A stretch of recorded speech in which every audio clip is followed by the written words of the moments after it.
Welcome. Today, we're sharing some deeply unsettling accounts. These are real stories, disturbing moments where things just fractured, pulled straight from the files of horror docs. And our goal isn't just to, tell scary stories. We want to share them exactly as they were told.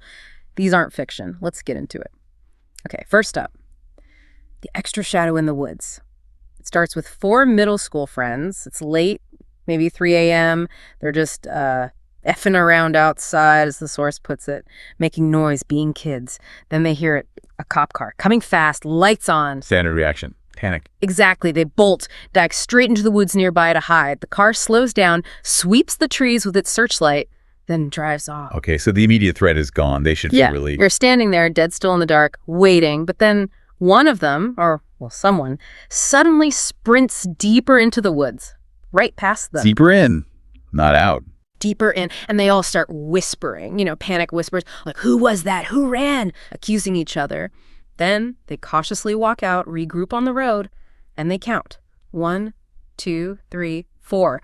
All 4 are there, meaning someone else had been hiding right there with them, an extra shadow in the dark. They never saw it until it fled. Chilling. It really speaks to how fear primes the senses, doesn't it? Yeah. In that anxiety, any movement becomes confirmation of the worst. Yeah, the certainty that something impossible happened that sticks with you. Now shifting gears completely, something quick, sharp, and just awful. We're calling it the 20th floor. This involves a leasing agent. She works for a big rental company showing apartments in a high-rise. A man asks to see a unit on a high floor, specifically requests it, says it's for the view. Okay. So she takes him up, 20th floor, shows him around. Then she slides open the balcony door to, show off this great city view he asked about. She turns back inside for a second, expecting him to follow, maybe ask a question. Yeah. He didn't follow. She turns back to the balcony, and he's gone. In that split second, her back was turned. He jumped from the 20th floor onto the road below. Wow. The suddenness of it. Yeah. The view he wanted. It wasn't the city. It was the fall. That's incredibly stark. It highlights the shock for the witness, the agent, just doing her job one moment, then witnessing something so final. And it also underscores that sometimes there are absolutely no warning signs, zero chance to intervene. It's brutal. Okay, let's move to another kind of unsettling space. Abandoned places. This one is the voice of the earth. Group of teenagers, maybe 14, 15-year-old, they liked exploring abandoned buildings, smashing things, taking photos. You get the picture. Right, testing boundaries. They decide, sort of arbitrarily, to check out an abandoned hospital. They find a way in through a small back window. Inside, there's this little room. Looks like it leads to a main hallway. But the doorway, it's blocked.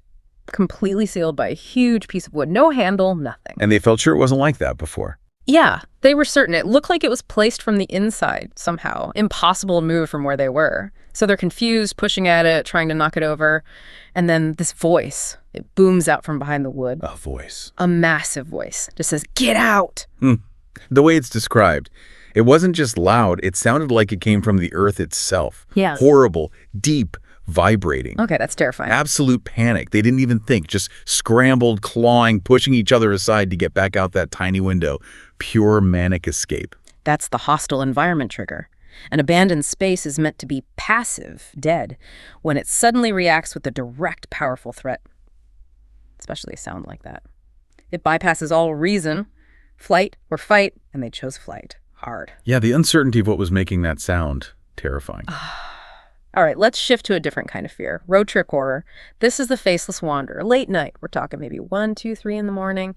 Driving through the deep south. Lots of forests, fields, the occasional rundown shack. It's arc. Very isolated. The driver is on a familiar long stretch of road.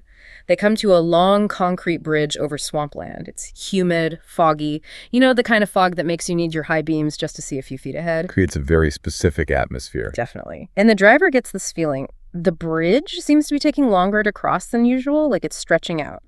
Then, in the high beams, cutting through the fog, they see a figure walking on the opposite side of the road, coming towards them. Middle of nowhere, on a bridge, in the fog, already unsettling. But the details, this is where it gets truly disturbing. As they get closer, speeding past, they see 2 things. First, the figure is wearing a straitjacket. glaring white against the night, sleeves undone, straps just dangling, sort of waving as it walks. A straitjacket out here? Yeah. And second, the face, or the lack of one. There's a head shape, definitely. But where the face should be, eyes, nose, mouth, it's just nothing. A patch of absolute darkness. A void. No face at all. No face, just this. Absence.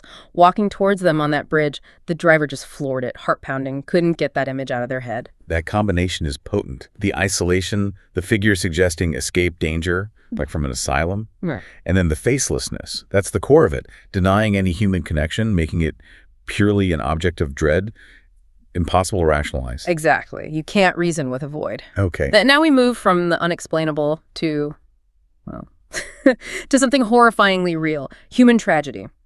The story of Terry Dwayne Smith Jr. This happened in Menby, California. The person telling the story lived there for 3 years, went to the local high school, and this school, it apparently already had a dark cloud over it. Context is important here. Right. Apparently, a library employee had shot herself in her car on campus very early one morning. Her body wasn't found until second period. The narrator actually walked past that car that morning, didn't notice anything. Wow. And then another incident. An undercover cop posed as a student. Big drug bust, like something out of 21 Jump Street. So the place was already kind of tense. So the community wasn't exactly unfamiliar with sudden, shocking events. No. But this next one hit differently.